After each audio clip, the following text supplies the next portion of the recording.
This is the Courier 13 podcast with Winter Andrews. My goal with the show is to present conversations among filmmakers that impart knowledge and inspiration to people who are currently making cinematic content, or for those who aspire to make movies and television but don't have the know-how yet to start, or for people who are just fascinated by the filmmaking process and the entertainment industry. My guest today is creative producer Lawrence Mott.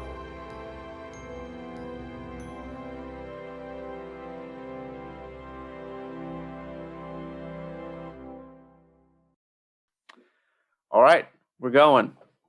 Hey, Lawrence. Hey, how's it going, Sam? It's a pleasure for me to have you here. I know we were talking about that you got a bunch of scripts that you're reading right now. Well, no, I appreciate you having me. Oh yeah, absolutely. Listen, this is the first time I've had an executive on the show, creative executive, which is pretty cool. So this is the first for me, and for people who don't know, because there's filmmakers and there are people who are just interested in the entertainment industry who watch this podcast. Like, I guess, what do you do? For the people who don't know, what do you do?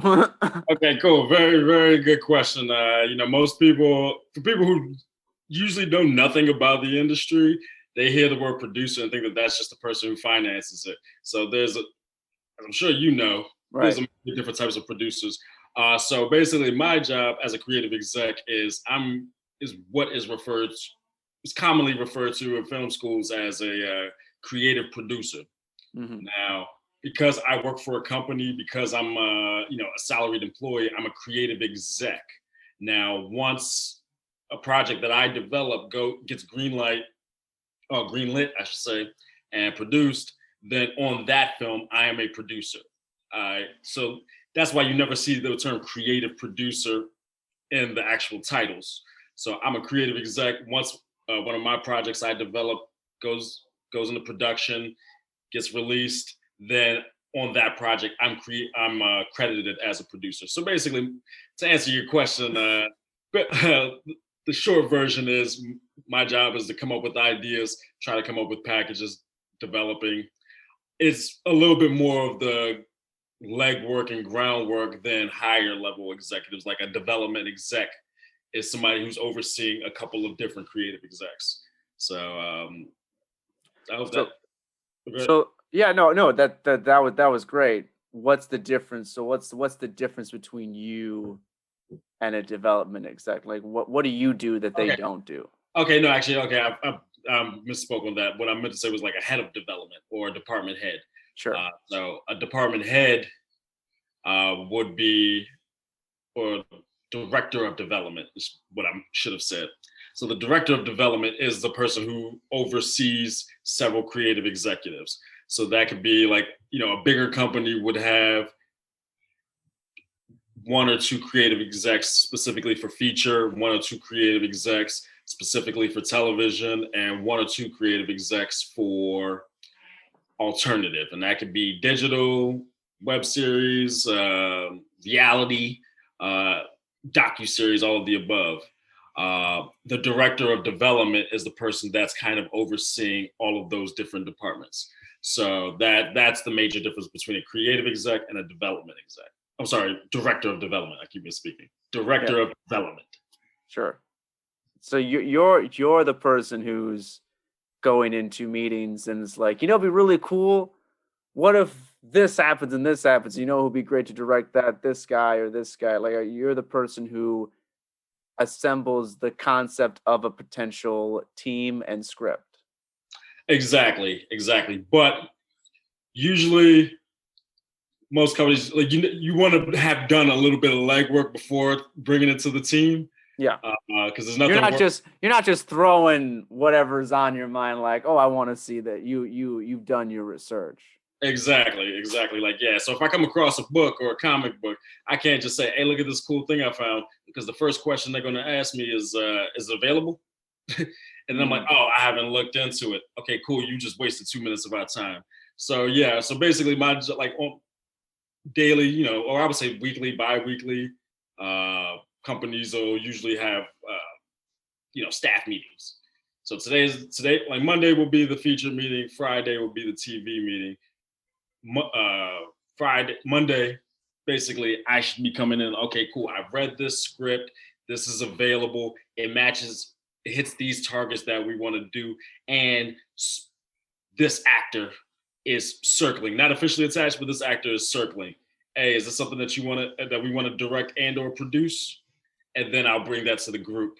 Or sometimes it's like, okay, cool. I came across this article. I got a shopping agreement, so we got the rights for a year, 18 months, whatever it could be. And I have these 3 writers who want to pitch. Do y'all want to be in? Is this something that y'all want to do? And or do you guys want to be in these pitches to help me or to help make the decision on which one we go with? So yeah, it's basically bringing the ideas, concepts, but a lot of the times you want to show up with some of the ingredients already mixed and different elements involved already. Right, right. You want to have those key things, like having the rights to something, and then also once you like found something and you're like, oh, we could get the rights for like a time period, and then you go and do you like essentially network with the writers that are familiar with you and familiar with State Street, and do you basically say, hey, I have this idea. Would you consider, if this is, proved, to do this script, and then do you take it to the person that you're pitching it to? So yeah, so basically from that point, like, okay, so boom, like we have the property, we got the rights, out of maybe 2 or 3 writers, we've heard a couple of different takes on the material. We've heard them pitch it to us. We made that decision on the one writer that we want. So what we would do from that point is really flesh it out, develop the pitch even further, because it was like, okay, cool. It's almost like think of it as like a video game. Like, of the 3 writers, this one made it to the next level. Okay, now we got to do a little bit more work before taking it to the studio, or to all of the studios, because even if you're a company with a first look, if they that just means they get first crack at it. So you take it there, wherever it may be, whether it's Universal, Paramount, whoever, you take it there, they pass. And then it becomes a matter of, okay, who else do we know? Who else do we have a project with? And you can go down the whole gamut of buyers in terms of studios, financiers, and things like that. So yeah, so basically, but you really want to refine the pitch even more before taking it into, rarely if ever is an initial pitch is what you take into a studio. So there's and that's why it's still a lot of development process. And that process could take, a month, 2 months, depending on how you plan on having visual presentations, sizzle reels and things like that, pitch decks, character boards, all these things to help visualize, really help sell it, because talking for 20 minutes straight isn't the most compelling way to convey a story. No, it's not. I'm sorry. I mean, I'm really getting into, this whole process because I think development is so interesting, and so many people go see movies and see television shows, but they don't know like all of the bargaining and negotiating and all like the work that just to like get the ideas across to people to make this like. Oh yeah, and 9 times out of 10, well, no, 10 times out of 10, when you read the trades or you see this announcement of these 4 actors and this dope director and screenwriter are doing this movie based on this huge property, that's been probably about in a perfect world scenario, that's been a year and a half build up just to that one Variety or Deadline posting. That whole assembling of the package, that's been a lot of work. And then you're still like, depending on whether the package was sold as a pitch or if there's an existing script or not, because then at that point, you're still, best case scenario, hoping that the writer delivers in a timely fashion. And then, I mean, does that normally happen, or are there many situations where even like a well-respected writer doesn't like needs more time or something?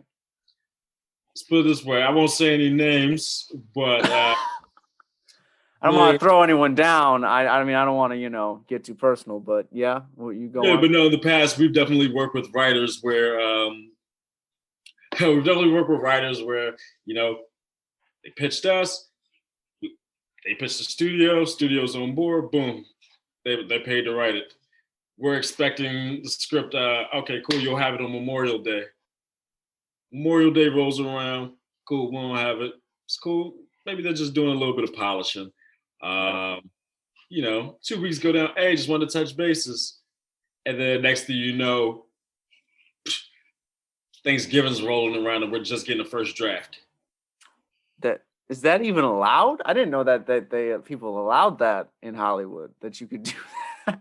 I mean, it's not allowed. It's extremely frowned upon, and should be told, like, the only people who can really get away with it are the ones that, if you're big enough that you've done enough and you have the track record, people will just have faith that, okay, whenever it comes in, it'll be amazing. Whenever it comes out, it'll be great. It'll be amazing. So we'll just wait. We'll just be patient. But if you're up and coming and you pull something like that, the whole saying, "You'll never work in this town again," didn't come from nowhere. So your reputation will start to speak for itself. And now you've built, or at least your first impression on the industry. If this is like your first big gig, your first impression of the industry is that you don't deliver, that you take the money and run. So if somebody's out, like, because again, we forget about that. Like, again, this is the entertainment industry. This is show business. So if I'm paying you to, like, if I'm a studio and I'm paying you to write a script, I'm paying you like six figures. You know what I mean? Right. To do something. It's chump change to what their revenue streams or what these companies are worth. But at the end of the day, that's still a lot of money. And if you don't deliver, like, okay, cool. Next time somebody's reached, like, or any producer who's considering hiring you, because you still don't have that track record yet, they're like, oh, he sold a project to this company. I know an exec over there. Let me ask him what his experience with this writer is. Oh, because everyone's like, even though you're all are competing, I guess technically you're competing against each other, but everyone everyone tells everybody everything. So it's like, if you mess around over here, it's not going to be good anywhere else. In high school, it's just a much bigger scale in that regard. Like it's smaller than you think, and like you said, like word travels. Sometimes word travels and it's not even accurate. So by the time you actually connect with this person, okay, now you're having to try to knock down these walls because of some other stuff that was said or done, or how somebody viewed your work on a project. So it's it's, again, that's why it behooves people to just, hey, do your job and be cool. Do your job and be cool. Like, you can't go wrong with it. That's good advice. And that to me is like, that's the biggest. I mean, I guess it's the same for any industry. I mean, if you're operating at any high level, but like, just the act of being able to deliver is everything. Like, you can absolutely just, yeah. I mean, and there's a difference too between not delivering and not delivering what they wanted. Sometimes you'll go with a writer and it's like they'll give you a script, it'll be solid, but it was like, oh, and that's where you get these situations where other writers come on for polishes or rewrites and things like that. So sometimes you'll get a script and you'll be like, okay, cool. Structurally, character-wise, this is all great, but it's lacking nuance. It's lacking more humor or levity, whatever the case may be. And then sometimes you're bringing on a writer just solely to punch up the character, just to really add more depth and nuance. Or sometimes it's like, okay, cool. You see the structure, you see the character arcs, well, we need to make this funnier. Like, you bring in somebody for a comedy polish. So there's a difference between not delivering exactly what they want and then just ghosting somebody. And just being like, I need more time, and not telling, like, just, like you said, just turning in some trash, or just turning in a trash draft, which I've experienced in the past, and it's just like, I read one of your other samples, like, that was good. How is this what you're giving me right now? Right. But that's. I mean, what do you? I mean, that just. Hearing about that boggles my mind, because it's like, that's like, you get the gig and it's like, to not do it just seems so crazy. Like, why do you think that? Do you think people just don't know when they get the gig, they don't have like the discipline, or they don't budget their time well, or they just get too nervous and anxious about it, and they I would say, I mean, it could be like all of the above. I think it could be a variety of different things. Um, I think some people like genuinely do buckle under the pressure. When you work, like when you've worked your whole life or you've worked for a long period of time to get to a certain point and you get it, then you start getting nervous of whether you can deliver. Like, ooh, like, you know what I mean? It's like the first day of school, first day at a new job kind of jitters. Um, I think there's a combination of that. Sometimes there's ego involved where, somebody doesn't want to take the notes or anything like that. There's a time budgeting that all plays into it. Sometimes people still want to try. Some people think they're better multitaskers than they really are. So sometimes they'll be still working on another project when they're supposed to be working on this one. So yeah, there's a million different things. And then sometimes too, some people, then there's the other side of the coin, because I don't want to make it seem like all writers are just, procrastinating assholes. yeah, yeah. I don't know if I can curse on on your show, but you can say whatever. It's fine. Okay, cool. So sometimes, I want to give you the other side of the coin too. Sometimes writers are perfectionists, and sometimes, and again, that's one of those situations where you do genuinely are like, okay, whenever, based on this person, based on the track record, we have faith that when it does come in, it is going to be good. So, and which could still be just as annoying, as you're waiting and not getting the intel. Yeah. And usually in those situations, they always come back random weekend without any word. They always come back, oh, here we go. Sorry about the delay. Right when you're in the thick of it, where you really don't actually even have the bandwidth to read and address this script.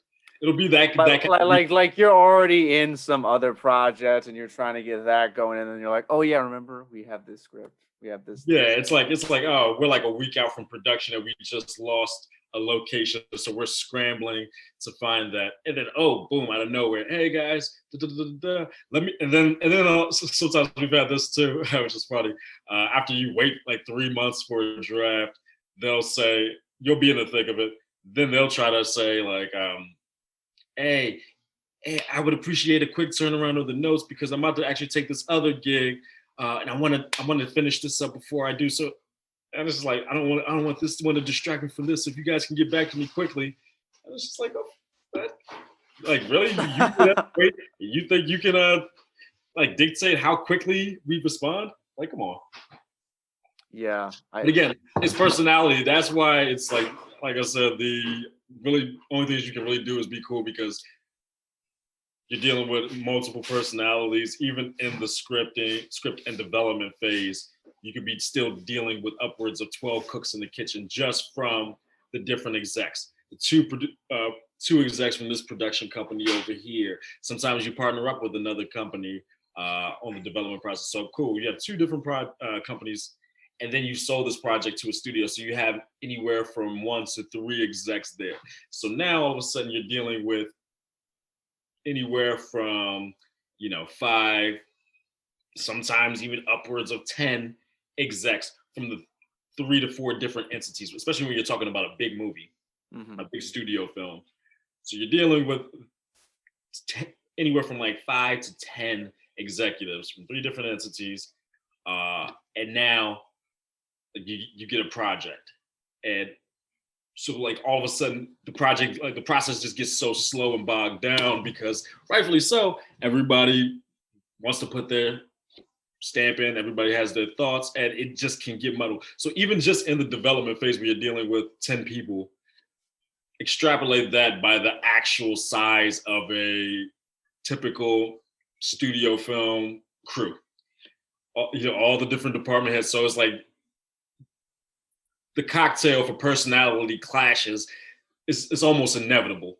So that's one of the things too, where it becomes a matter of really being strategic in terms of your packaging, who you're choosing to work with. Again, like certain writers, it's like, okay, this person's sometimes you'll get a writer and it's just like, okay, this guy always delivers. but he's going to get us 85 or 90% of the way there. We know that going in, but he's going to deliver on time. And then we can bring somebody else in to do a quick polish. So, you know what I mean? But again, that's the reputation that this writer has built. And you can have a great career doing that, you know what I mean, having that skill. But it's just all about personalities and reputations and just track records at the end of the day. Yeah, that's interesting. Like, because you hear that so often when you hear about like movies being in development. Like, there's always like they had a pretty good writer, but or a writer that's pretty solid, and that studios hire pretty constantly. But then there's always like, we need to bring one or two more writers to punch it up. Like, there always seems like. Do you typically expect to bring another writer on most projects? Or are there a lot of projects where you just are like, this writer's actually I just want them to just do the whole thing? Well, yeah, pretty much you're almost always expecting it. It's rare that a project doesn't undergo a rewrite or two. A lot of movies will do that, but the initial writer will have what's called, like, and it can be negotiated in your contract.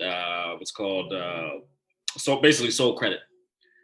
So even if you bring on another writer, depending on the amount of work that's done on the script, this is the only writer that gets credit for it. That's why sometimes you'll see on IMDb where it'll say this writer wrote on this movie, but in parentheses it'll say uncredited. That writer did some work on the script.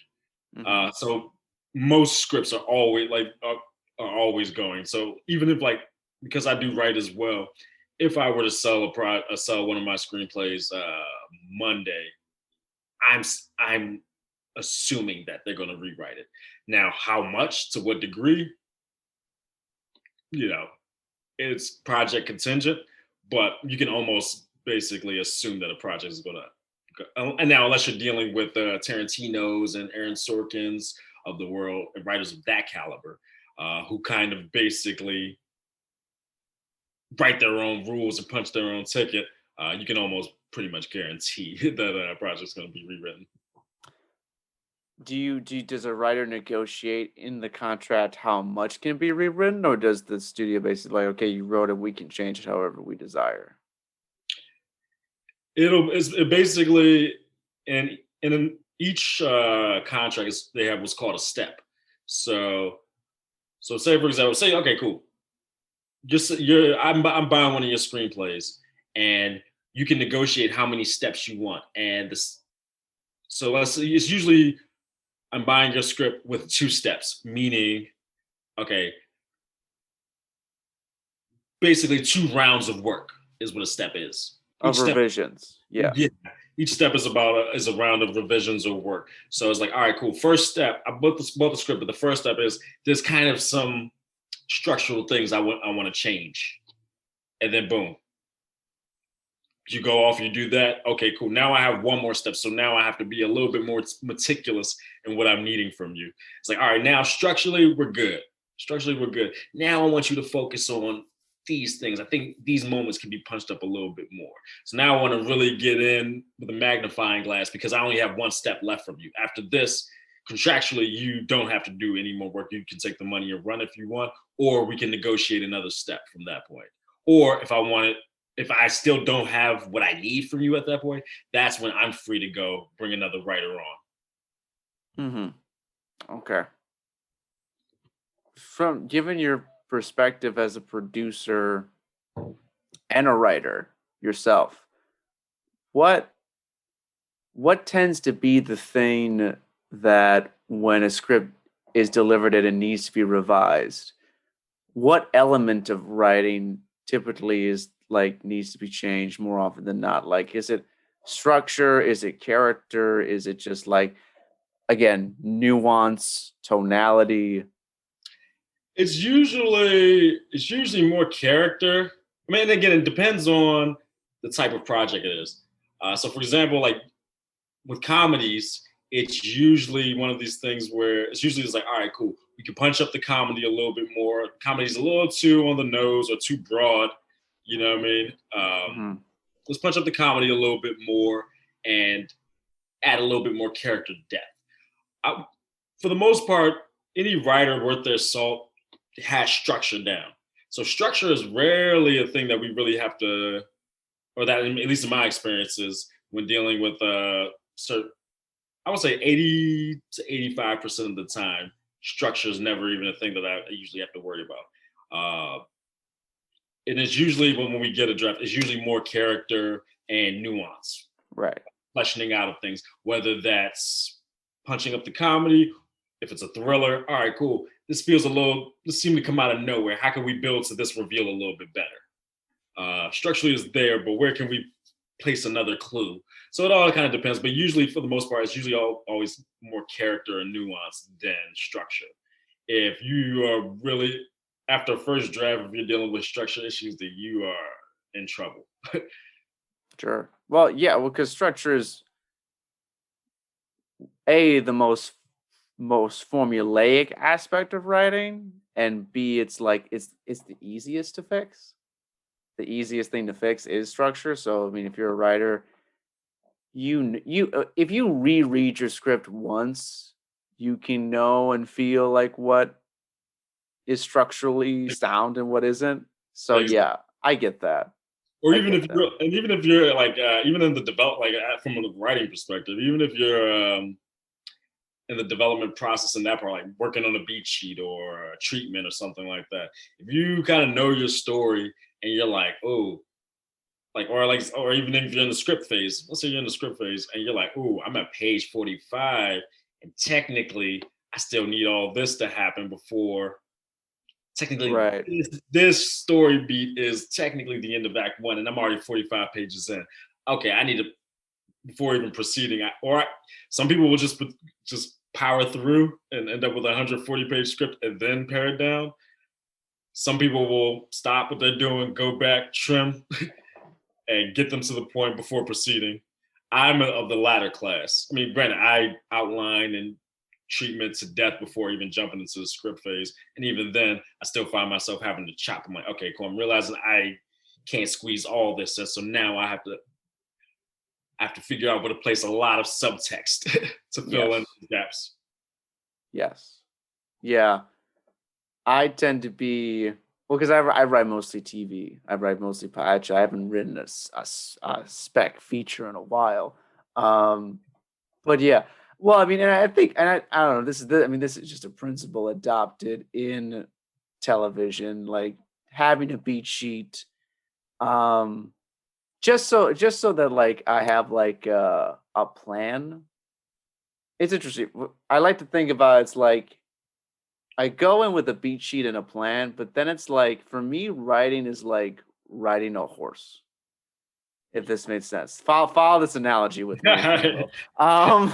Like you're riding through a horse, like you know the trail, you have a good idea of like what the trail is going to be, and you're leading the horse down there. But then sometimes you get to a place where it's like you realize that the trail that you were going to go down, is a little rocky, it's a little muddy, and then you allow the horse, and I don't know if this is like, I guess, intuition or inspiration or whatever, like you allow the horse to kind of bring you to the next and kind of reform your trail.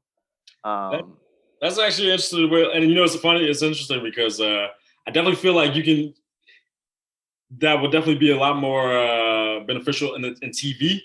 Because like, especially if you're doing serialized TV, then you don't have to close end everything. You don't have to answer every question in your pilot.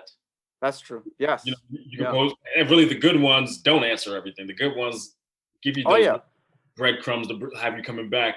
Whereas on the feature side, it's like, nah, you got to wrap that up. So even just from a time standpoint and just development standpoint, it's like I like to use on the feature side, I like to use the analogy of of building a house.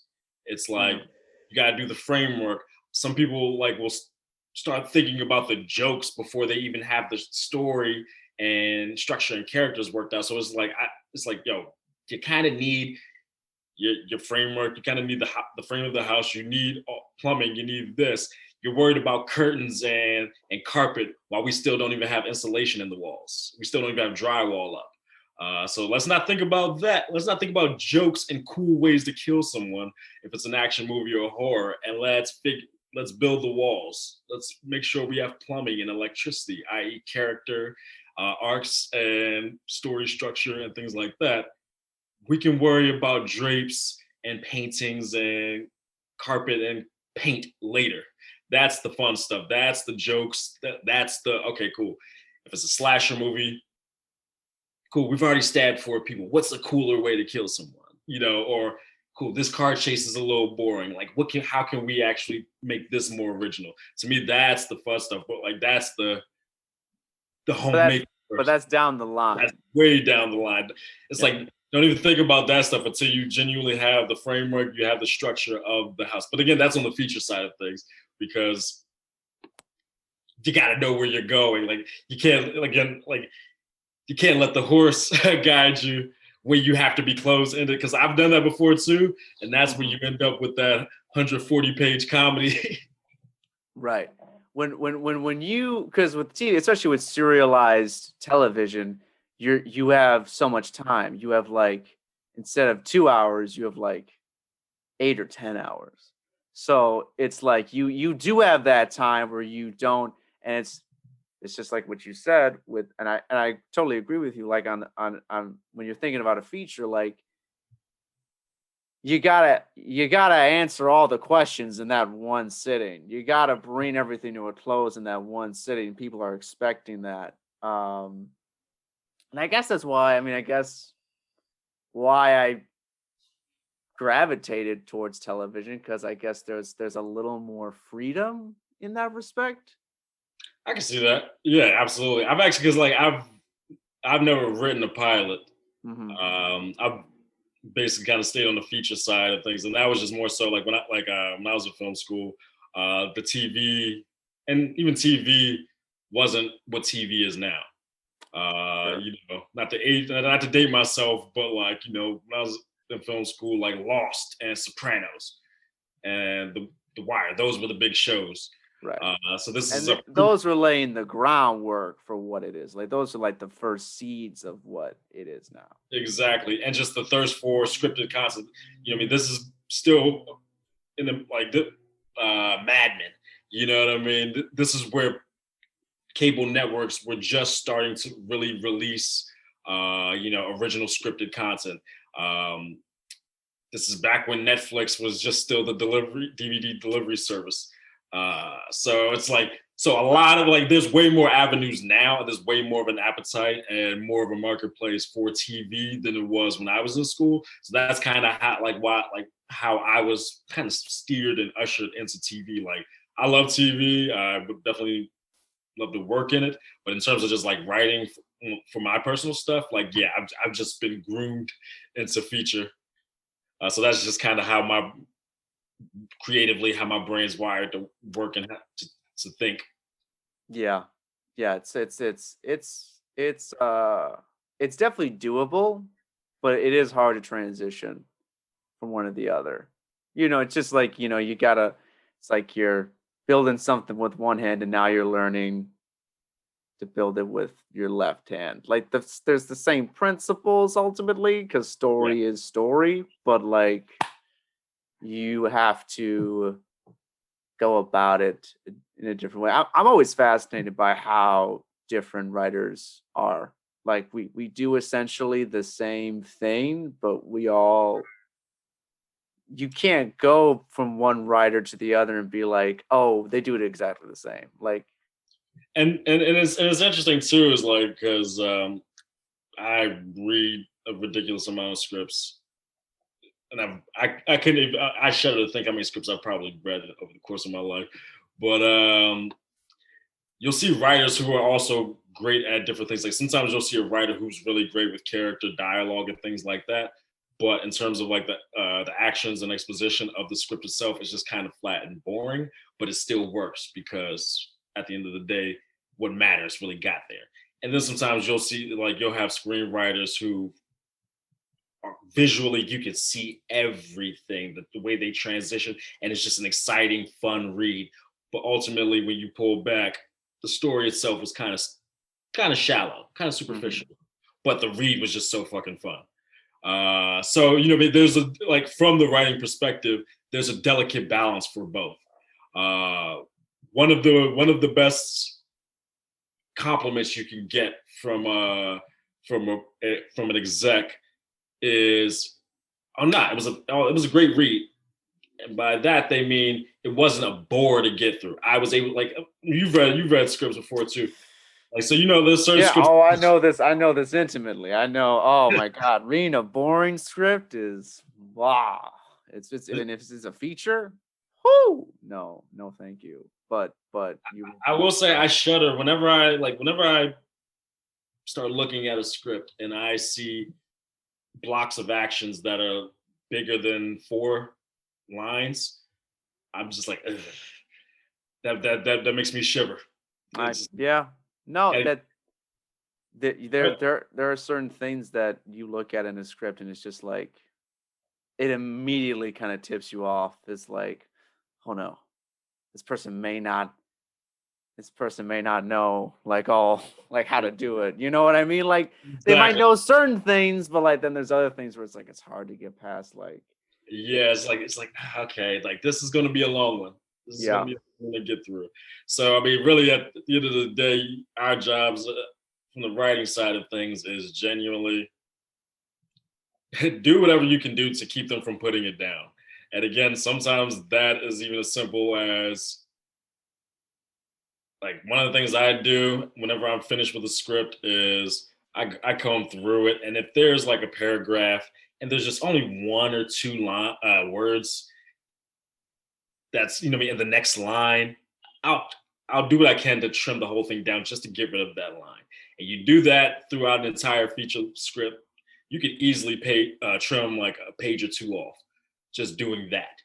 So it's one of these things where it's like, okay, we're not losing anything at all except a word or 2. And just from doing that, cool, I've trimmed a page, sometimes 2 or 3, depending on. But yeah, it's just little things like, and again, these are things that I've learned from the producing side of things. Just having read so many scripts, it's like I definitely have a little bit more insight, or at least what makes me put things down, or what keeps me from finishing things, or what makes me pass on something.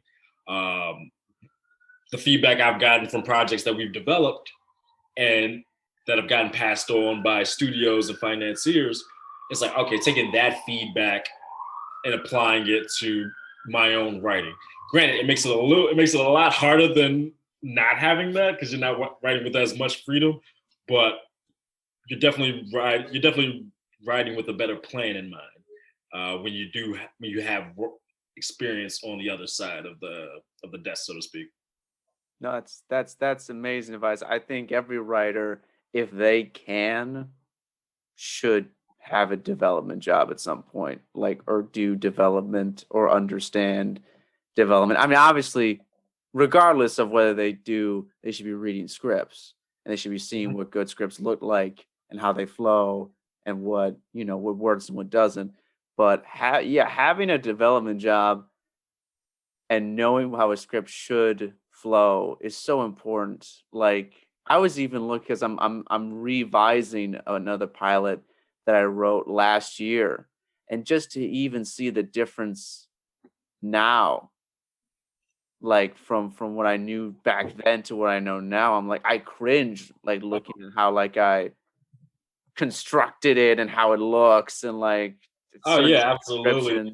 I'm like, oh, like every now and then, or usually before, like every now and then, I'll go back and look at some of my old stuff that I've written, and it's like, okay, yeah, I can see what I was doing here, but like you said, I'm just like, ugh. I was like, this whole sequence, this dialogue is awful, and then I cringe because I'm just like, ooh, and I've had people reading this stuff, like, like that was out there. Somebody read that, and I was actually proud of that at that time. Like, Well, that's the thing. When you put your mind frame back to that point, I thought it was the shit. Like I was like, yeah, this is awesome. This is dope. I can't wait for people to see this. Oh yeah. I was like counting money in my head because I'm like, ooh, green light, baby, let's go. Yeah, let's and then yeah. Thank God. I mean, thank God I mean, I love the script, and I'm really ready to go into it. But I'm glad that now, when I show people, it can be after I revise it and what I know now. I did show a couple of people the script back then, and actually now I feel like a little embarrassed because I think I think about did they really like it, or were they just um being nice? But like, but then again, no one's gonna be as big of a critic as you are. That's true as well. I mean, yeah, that's very true. Like from the writing perspective, you're never done. You're No, never done. And even like on the development side, on the producing side, it's kind of hard sometimes blurring the lines because I have to like sometimes like chop the writers, like cut the writing portion out of my brain when I'm dealing with someone else who's writing. And like, okay, cool. From the producing standpoint, now I'm just nitpicky. Now I'm just getting to the point where I'm one step away from telling the writer, just write this line. You know what I mean? So it's like, okay, cool. They got it. I'm just being nitpicky at this point. I'm not going to ask them to do any more work. They've already done too much. All right, let's just go. Let's go start packaging. Again, knowing that more work will be done. So now it's just like, okay, cool. I'm not going to worry about these little nitpicky things at the stage yet. Anybody can see what the project is. I'm sure an actor, a director, or studio head will probably have some notes on dialogue, XYZ, but they will see the movie, the character, the structure will be there. The dialogue is already is solid, is good, maybe even great. But again, like I mentioned, everybody's gonna like, even a studio sometimes like they buy things for a reason. They don't buy a script. They won't buy a script that they think is trash, but just like the idea. I mean, it happens, but it's not common. And like usually, if a concept is so great, but the writing isn't there, so that has happened. Where it's like, okay, we're just buying the idea, and we're gonna hire somebody else to completely page one rewrite it. So yeah, it's just it's just a hell of a process. But again, like sometimes you just gotta like, okay, cool, this is as good as it can get. Let's just get it out there. And get fresh eyes on it. That's always important as well. yeah, yeah, no, with Hollywood and getting a script, especially on the feature side, well, and on the television side, there's so many ways it can go down, and writers. I feel like you got to be flexible. You can't get too like rigid in like how you expect something's gonna go down. Exactly. And and like to your earlier point, I do think I do think every writer should work in, whether it's as an assistant, whether it's even as an intern, should have some development experience because it kind of teaches you, it kind of helps you break out of being precious, especially if you're an assistant or even like What do you mean by that? Breaking you out of being precious? as a like so for example, on the development side, I've spent like 2 or 3 years putting together a package, developing the project, putting together the package, going out and the project not selling. And then it's just like, oh damn, that was 2 years. I can sit here and whine and cry about it and like think about like how much time I spent on this, or just like, oh, okay, cool. That nature of the beast. I still got these 8 things over here that I'm still working on. Cool. It is what it is. You know what I mean? It's just really like not being too precious with your own writing in terms of like, no, I can't change, and being inflexible in terms of notes, even breaking out of your own shell in terms of types of projects that you like to write. Like initially, I got into this because I wanted to make action flicks. I love action movies, like Die Hard, Lethal Weapons, Bad Boys. Like that was my shit growing up. But working in development, it teaches you to like think about the things that you don't actually like. So, for example, I'm not a rom com guy, but you know, been in situations where like, hey, we want to do a rom com, and it's just like, okay, well, or we get a good rom com script sent to us, and it's just like it still needs some work, and then it forces you to like, okay, well, how can, as a person who doesn't typically watch rom coms, how can I actually creatively make this one better. Okay, let me think about all the things that I don't like about rom-coms, and let's work it into this script to address it. And we can win over people who don't like rom-coms if we address these certain things, as opposed to being a person who loves it and knowing the full formula. It just kind of breaks you out of your shell. It makes you start thinking, again, whether it's genres or different genres that you would never think about writing or developing. It kind of forces you into that role, while also not putting all your eggs into any one particular project. Like, I don't get heartbroken if a project doesn't sell because it's the nature of the beast and I still have 10 more. I don't get too amped up when I sell a project because there's still a long way to go. That's just the first major hurdle that's cleared. So again, like that sentiment can translate over into your own writing in the sense of, cool, like you've had experience working in development on different genres. If you work for a different production company, sometimes you'll read it.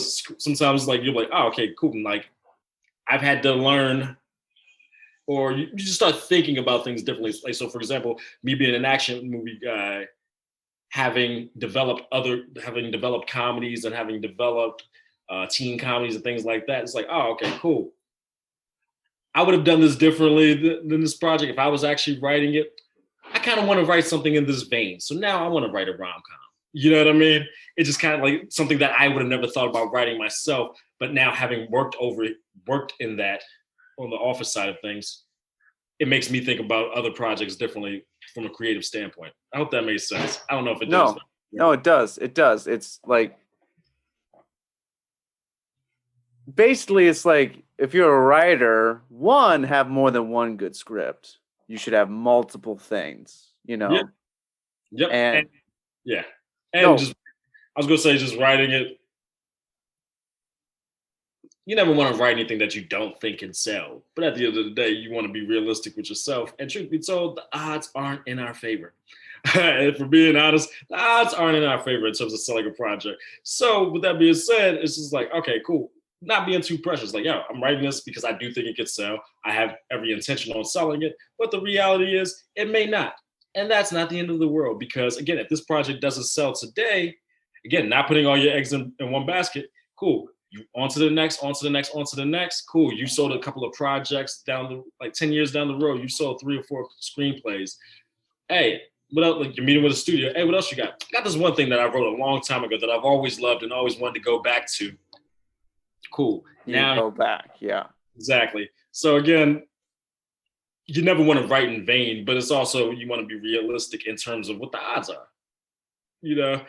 At the end of this, it's hard. It's hard to make it. Even great screenwriters struggle. People with like a lot of talent struggle. Yeah, you having to write a lot of scripts. You have a lot of things. You're not a one-trick pony. You're not if you're not one note, then you can do many things. That it's like, sometimes we think that like we need to be like specialized. Like we put so much time and energy being like, I'm really good at horror, like, or sci-fi, like that's my shit, like that's what I do. Yeah. But then sometimes it's nice to study, a Western, like study other things, like know a little bit about a lot of things. So if an opportunity presents itself, you are like, well, I can, I'll have to learn a little bit, but I know enough to like attack this and go for it. And for me, like, I would say the most important, having a personal style is more important than mastering a genre.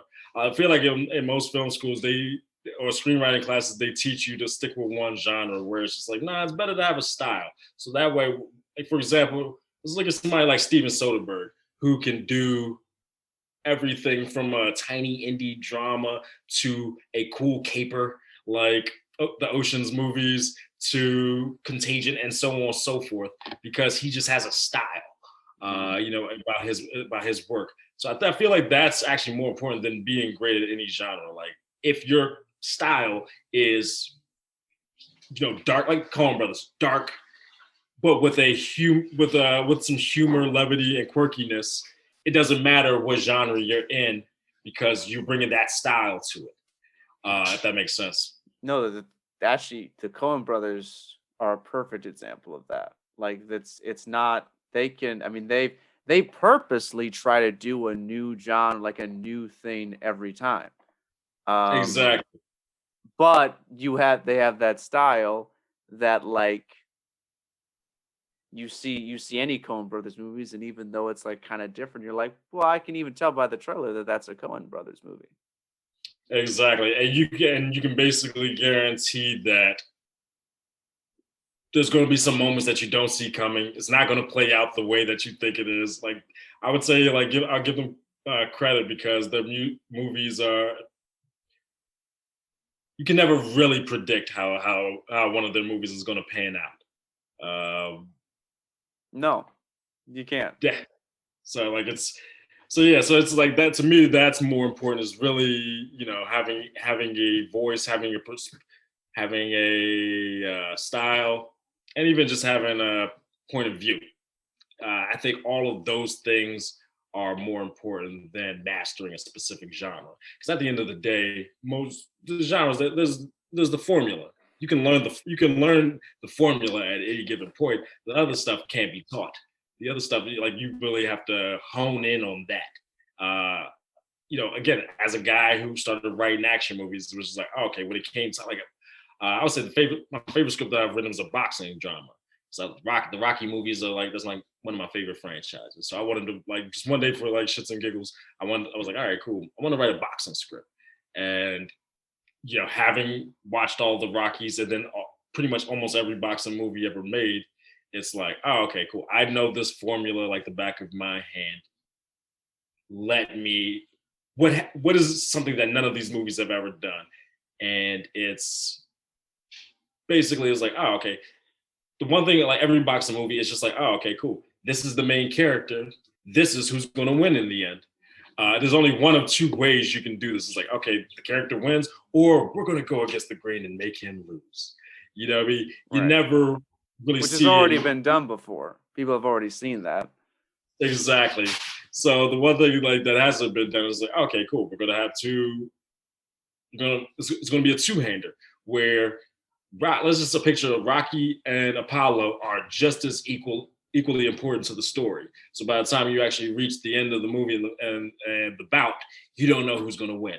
And depending on who you are as a viewer or reader, you've identified with one character more than the other. And now you're actually a little bit more invested in the outcome of this match because now you really want Apollo to win or you really want Rocky to win, depending on who you identify with. So that was the approach I took with my with that script. It's like, oh, I'm going to make it a two-hander. You follow in both of these boxers, and depending on who you as a reader identify with the most, that's who you want to win. But again, I wrote that coming from the shoot 'em up car chase action genre, but it's just because it's like, oh, okay, cool. Yeah, there's a specific formula to the boxing movie. Okay, cool. Now that I understand that, how can I flip it on its head? The slasher movie, same thing. There's a specific formula that they all follow. Cool. Watching about 4 or 5 slasher movies, you can always see, okay, at the 15-minute mark, this is going to happen. At the 30-minute mark, this, at that. Okay, cool. How can I twist that? How can I put my sauce on that? If that makes sense. Yeah. No, and finding the right because you always tell this about us as interns, like, it's not just about like selling people with a great genre and a great package, but what's your way in on a story? What's your approach to this Mhm. story? Since we've seen, especially if we've seen a story like it before, what is your way of telling the story that's different? And like that ability to have your own style and have a unique approach and a unique way into a story, that's what's going to make you indispensable, not necessarily if you're great at horrors or comedies or. Exactly. I mean, exactly. It's like, and again, most genres it's really hard to do anything new nowadays. It's really hard to yeah, it's hard to do anything new. So if it's impossible to do anything new, then you have to figure out a new way to do something old. If that makes sense. Yeah, no, definitely. I mean, I guess that's what Hollywood does, really. I mean, that's what storytellers really since the for most of human history have done. I mean, yeah, like look at Lion King is basically Hamlet. When you actually like look at it, so It's it's beat for beat Hamlet. Uh, the first Fast and the Furious is beat for beat Point Break. If you go back and rewatch those movies, they are damn near beat for beat the exact same movie. You just replace surfing with street racing. Then and you replace Patrick Swayze with Vin Diesel, Keanu Reeves with Paul Walker, R.I.P. But yeah, those two movies, line them up next to each other. They are beat for beat the exact damn near the same movie. yeah, and just I mean, you just there's a saying that like there's like really only seven fundamental structures of there's like only seven kinds of stories that are Mhm. ever told, and Shakespeare like discovered five of those. Like it's Exactly. yeah. And and then like in terms of I mean, your characters, like okay, is it man versus time, man versus the machine, man versus self, and what's the other one? There's one more too. You're saying Let me versus nature? No, of man environment, you versus, said. yeah, yeah. It was like, was it time, self, machine, Machine, nature. nature was the one. Yeah, man versus nature. So it's like okay, like not like there's only four of these different antagonists, so to speak, that I could give my character. Like I said, it's like you said, it's what everybody's been doing from the beginning of time. I mean, some of our favorite movies, again, where you look back, again, look at Get Out, great movie, great film, but it basically kind of like the it's a contemporary, diverse version take and social take on Stepford Wives. When you actually look at it, it's I mean, it's just he did something old in a brand new way, um, and if you do it right, most people won't see it. Most people won't see where your inspiration came from. But at the end of the day, it's I mean, Tarantino just basically just straight jacks moments. Um, so yeah, I say all that to say it's hard to do anything new.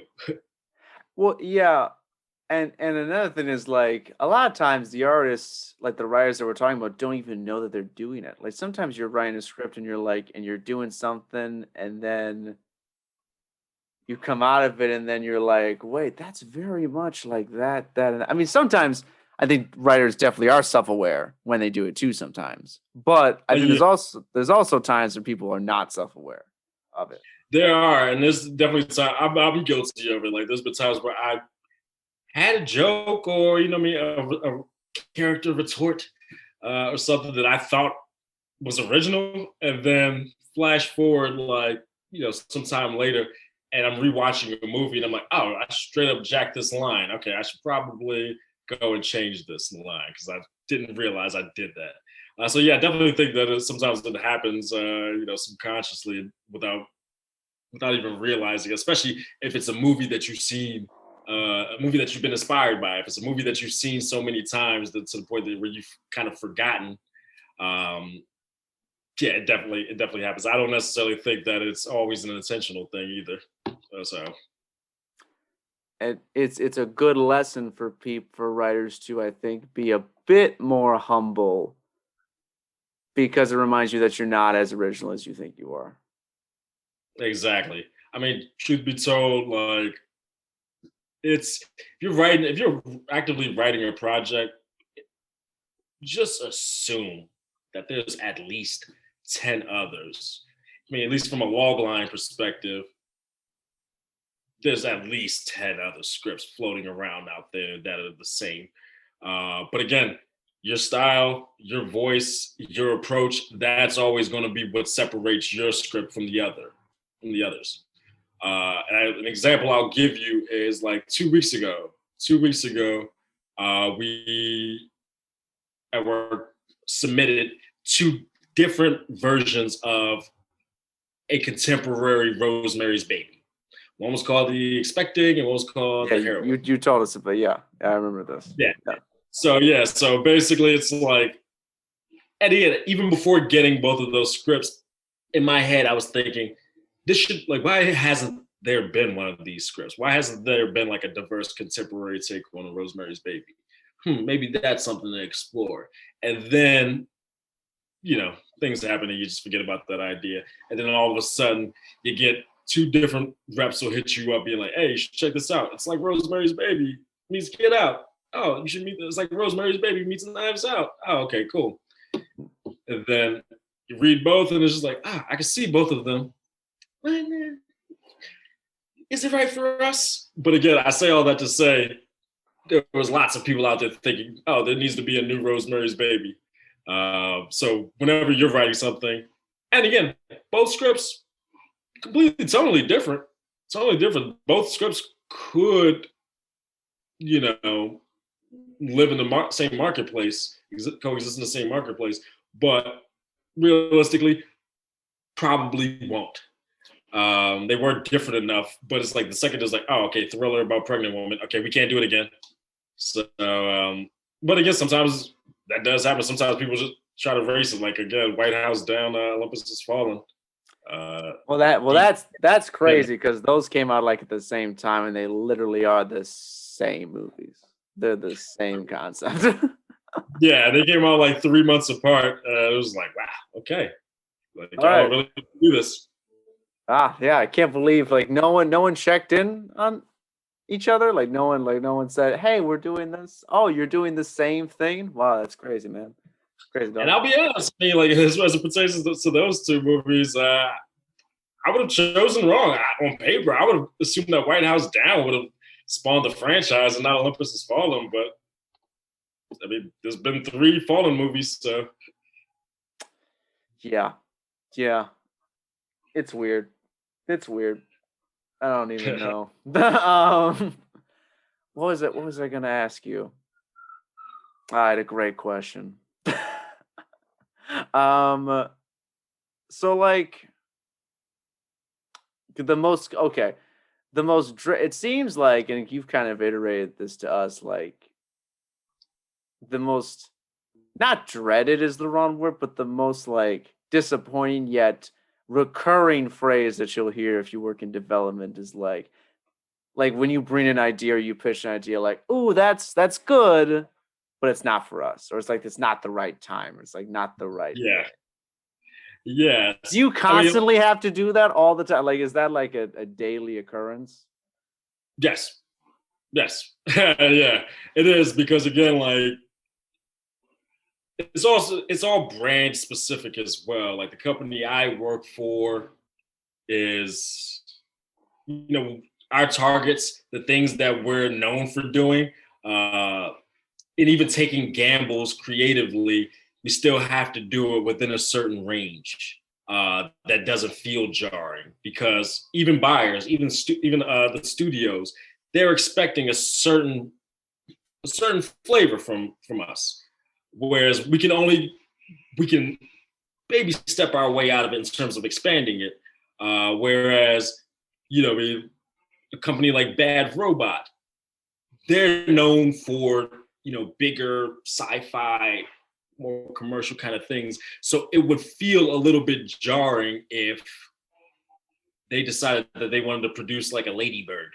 That wouldn't, that wouldn't make sense. Even though the idea would technically be good, I'm sure it would be a great script. But it would just seem a little bit jarring if they did that. So a lot of the times when I'm reading something like, I love this thing, this just doesn't fit within the brand. And even though we're expanding what it is, it's just like, yeah. And it would take too much work to mold it into our brand, if that makes sense as well. So like again, this script may not isn't right for us, but it would be perfect for these other 5 companies. Um, and it's just rare that, and you also have to be selective too, because you can't like you can spread yourself too thin trying to take on too many things. Trying to take on everything that you love, you'll definitely spread yourself thin. So sometimes you have to pass on things that you genuinely do love. So it's not always, you know, it's not always bullshit when you get that or when someone's saying it. Sometimes it is just me trying to be polite. Sometimes it's genuinely like, oh, I love this thing.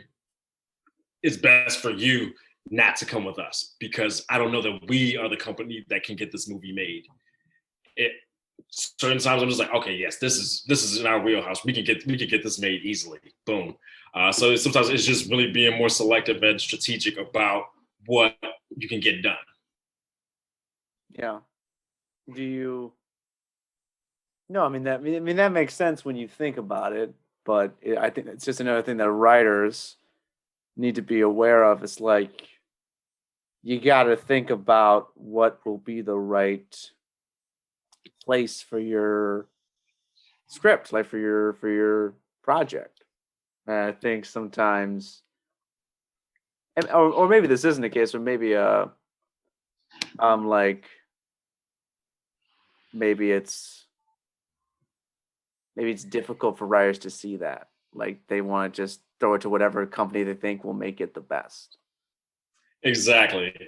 So even so when we are, let's put it this way.